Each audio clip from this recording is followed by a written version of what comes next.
ఈ చేపల పులుసు చూస్తేనే నోరూరుతుంది. మరి ఏ విధంగా చేశారో చూద్దాం, చూసేద్దామా? సరే చూద్దాం ఈ ప్రాసెస్ ఎలా ఉంటుందో. చూడండి, రెడీ. హలో అండి, నమస్తే. ఈరోజు ముల్లంగితో చేపల పులుసు ఎలా చేయాలో చేసి చూపిస్తాను. రెడీగా ఉండండి. ఇదిగోస్తున్నాను, బాండీ పెట్టాను. దీనికి కొంచెం ఆయిల్ ఎక్కువే పడుతుంది. 4-5 స్పూన్లు ఆయిల్ వేయాలి.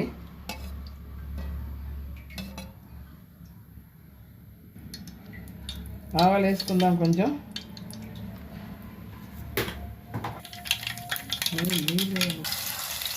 ఉల్లిపాయ ముక్కలు వేస్తున్నాను. ఆవాలు వేసి పచ్చిమిరపకాయలు కూడా వేసేస్తున్నాను. 2 కట్ చేశాను.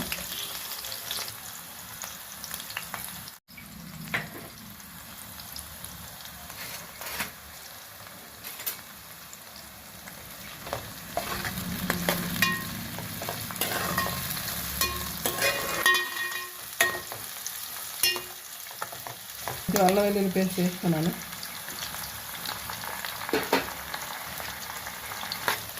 బాగా వేగాలి, పచ్చివాసన పోయేంత వరకు. ఉల్లిపాయలు కొంచెం కలర్ మారితే అప్పుడు మూలి వేసుకుందాం. కొంచెం లావుగా ఉందండి, లేతదే కానీ కొంచెం లావుగా ఉంది. అందువలన రౌండ్గా కట్ చేయలేదు, ఈ విధంగా కట్ చేశాను.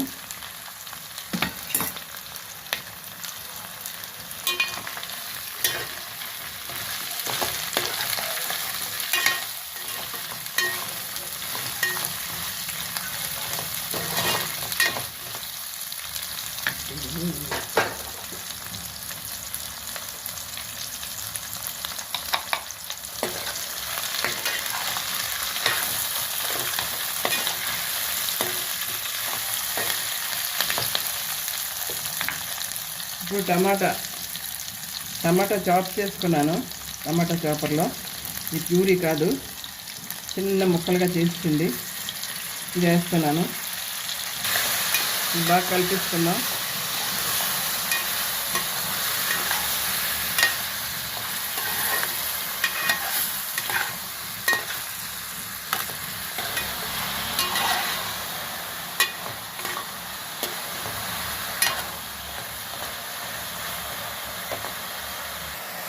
కారం,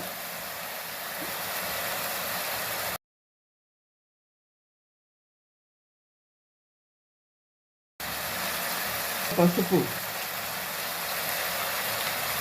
చేప ముక్కలు వేసేసుకున్నాను నేను పైన.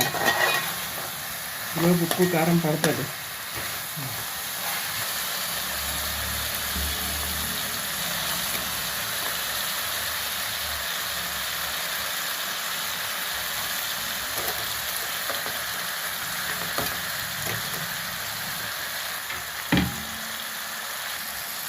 ఇది ముల్లంగి చేపల పులుసు అండి.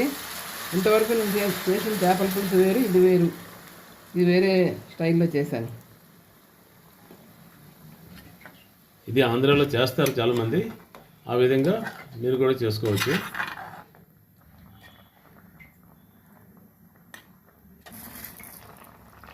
కల్లుప్పు అండి, ఇది వేసేసుకుందాం. దీనికి సరిపోయేటట్టు ఇది సరిపోతుంది. ఇప్పుడు కాసేపు మూత పెడతాను. కొంచెం మూత పెట్టి ఉంచుదాం. మూత తీసి చూద్దామండి పులుసు ఎంతవరకు వచ్చిందో. చిక్కటి పులుసు వేసాను కదా ఇందాక, అది చేపలకు బాగా పడుతుంది. ఆ తర్వాత కొంచెం వాటర్ లాంటిది, కొంచెం నీళ్ళు. ఇది అంటే రెండోసారి చింతపండు. ఇది బాగా మరగనిద్దాం. మరోసారి మూత పెట్టేసి గట్టి కలపకుండా నెమ్మదిగా తిప్పినట్టే ఉండాలి, లేకపోతే ముక్కలు అయిపోతాయి చేపలు. గంటితో ఇలా పైకి అనాలి. ఇప్పుడు కొద్దిగా కొత్తిమీర వేసేసుకుంటున్నాను. ఇదిగోండి. ఇప్పుడు మూత పెట్టేద్దాం.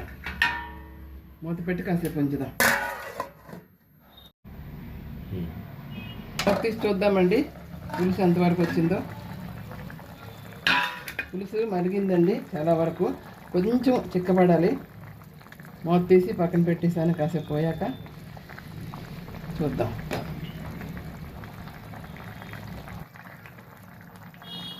కొంచెం గరం మసాలా పొడి వేస్తున్నానండి. ముల్లంగి చేపల పులుసు రెడీ అయిపోయిందండి. ఇదిగోండి కొద్దిగా కొత్తిమీర వేసి గార్నిష్ చేసేస్తున్నాను. అయిపోయింది. ఇంకా ప్లేట్లోకి తీసి సర్వ్ చేయడమే.